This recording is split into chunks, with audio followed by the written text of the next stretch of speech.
Stage మీదకి మంచిగా నేను ఉన్నాగా ఒకసారి రండి రా కిడ్స్ ముగ్గురు రా రే రారా దత్త తీసుకోలేరా అడే భయపడుతున్నాడు దత్త తీసుకుంటానని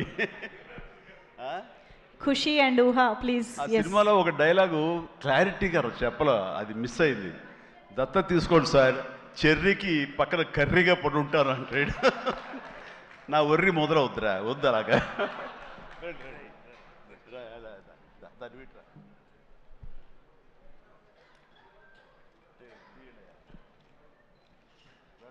చాలా బాగా చేశారు రా, ఎక్సలెంట్ నాన్న. ఓకేరా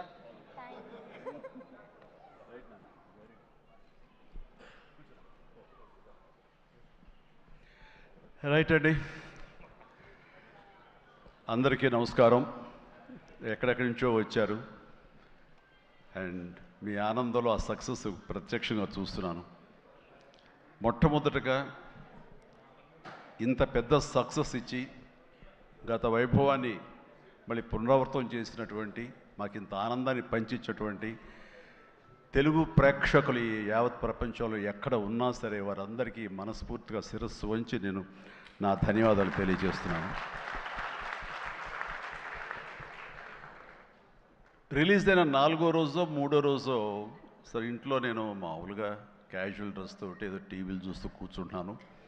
సక్సెస్ ఎంత అవుతుంది ఏంటని న్యూస్ వస్తుంది, ఆనందమే.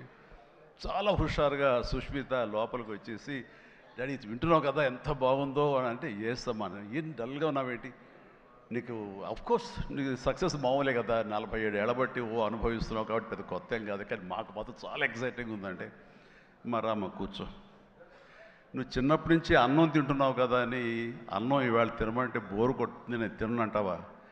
అది అమ్మ వండిందైనా, ఆ తర్వాత భార్య వండిందైనా, ఆ తర్వాత బిడ్డలు మీరు వండిందైనా, ఏదైనా సరే మన అన్నం మన కూరలు జీవితంలో ఎప్పుడు బోరు కొట్టదమ్మా. మళ్ళీ నెక్స్ట్ డే మార్నింగ్ దానికోసం అరువులు చూస్తుంటాం, ఇదే ఆకలి అవుతుంది, ఎప్పుడు అన్నం పెడతారా అని ఉంటారు. కాబట్టి అమ్మ అన్నం ఎప్పుడు బోరు కొట్టవమ్మా. అలాంటిది ఆ సక్సెస్ అన్నది కూడా అలాంటిదే నాకు.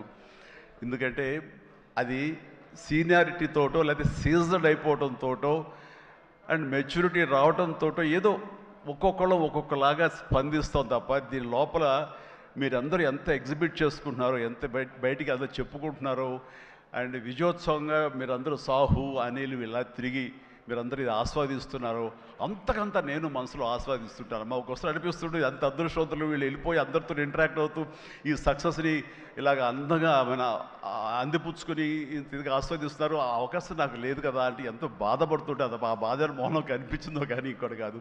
నేను వీళ్ళు మరీ చెప్పాను, మీరు వెళ్ళండి, ప్రజల్లోకి వెళ్ళండి, అది ఆస్వాదించండి, వాళ్ళతో పాటు మీరు ఇంటరాక్ట్ అవ్వండి, ఆడిచ్చే కిక్ అది వేరే అంతా ఇంత కాదు, అది మరింత ఉత్సాహం మరింత ఊతంగా ఉంటుంది. అది ఫ్యూచర్ సినిమాలకి అది ఫ్యూయల్ లాగా పనిచేస్తుంది. మీకు ఆ ఇంధనాన్ని తీసుకోండి, మరింతగా వర్క్ చేయండి అని చెప్పి నేను చెప్తుంటాను.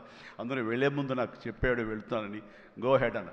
వినాయక్ కూడా అట్లాగే తన ఠాగూర్ సినిమా తర్వాత, అన్నయ్య ఏంటన్నయ్య ఏం ఆనందంగా ఉందన్నయ్య, వాళ్ళు ఒళ్ళు నలిపేసేసారన్నయ్య, పిసికిసారన్నయ్య, మసాజ్ చేశారన్నయ్య, అది చేస్తుంటే ఆనందం పెరిగిపోతుంది అన్నాడు. నిజం, అలాంటివన్నీ నేను అనుభవించాను.